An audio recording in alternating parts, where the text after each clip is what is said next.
a stunner from Memphis tonight. The Grizzlies fired head coach David Fizdale today, hours after the team suffered its 8th straight loss, and center Marc Gasol expressed dismay about sitting out the fourth quarter. Fizdale lasted 101 games in Memphis, where he became a cult hero just last spring during the playoffs for standing up for his team and delivering his now famous "Take That for Data" line.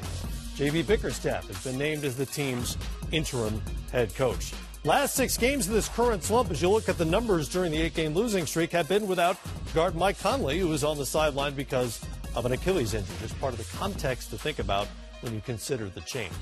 Let's get a little perspective on this jaw-dropper tonight. Let's welcome in Peter Edmiston of WHBQ Radio in Memphis. And Peter, appreciate the time.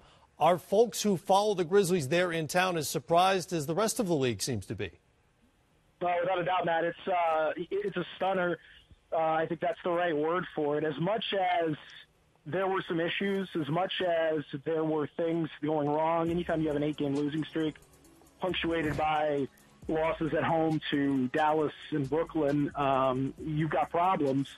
But I don't think anyone expected tonight to be looking at the Grizzlies without David Fizdale as head coach. So, yeah, shock all around.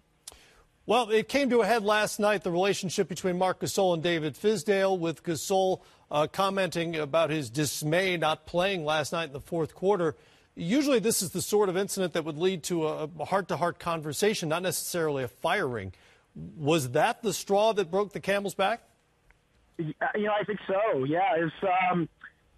For the longest time, it's been something that has been reported locally, but I don't know that it was so much well-known nationally, that Marc Gasol and David Fizdale really weren't on great terms. I don't know that it was a personal animosity or anything like that, but just philosophical differences about the way they wanted to approach the game. Last year, Fizdale asked Gasol several times to be more active in making leadership moves, like, for example, personnel decisions, play calling, schemes, that kind of stuff. And Mark just flatly refused and said, that's not my job. I'm not the coach. You're the coach. You tell me what to do. I'll do it.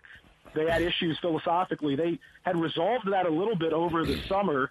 Fizdale went over to Romania to visit Mark while he was playing in Eurobasket. That seemed to smooth things over temporarily, but it has gotten more and more fractured, and an 8-game losing streak will do that to you. But benching him last night, and more importantly, guys, benching him without any explanation, without talking to him before, during, or after, in terms of saying, here's what we're doing, well, that's not going to fly with your star player. And it didn't fly. He was furious, said as much afterwards, and here we are. And J.B. Bickerstaff is the guy moving forward here as an interim, at least. Big picture, Peter, if you look at it chronologically, 2 of the 3 last head coaches fired in the NBA are David Fizdale and Dave Joerger, both dismissed by the Grizzlies. How fragile is the state of the franchise right now in terms of its direction on the floor?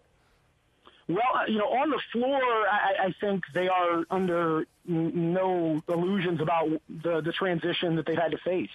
Going from Marc Gasol, Mike Conley, Zach Randolph, Tony Allen, now to what they thought would be Marc Gasol, Mike Conley, and Chandler Parsons, but Parsons' injury, Mike Conley's injury, that's all changed that. On the floor, they're in transition.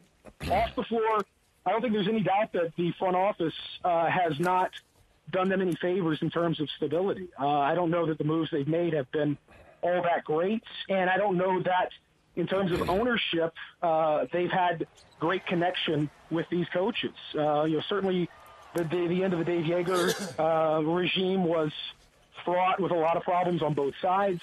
This one is much more of a, you can say what you want, but when the star player, it couldn't look more like a situation where Mark pushed all the chips in and David Fizdale ended up the loser, and that's not going to look good for your franchise no matter what happens. Nope, and certainly Marc Gasol has not had the sort of reputation as a troublemaker within the locker room or a coach killer. Interesting doings in Memphis tonight. Peter Edmiston with us, and we appreciate the time, Peter. Happy to do it, Matt. Thanks.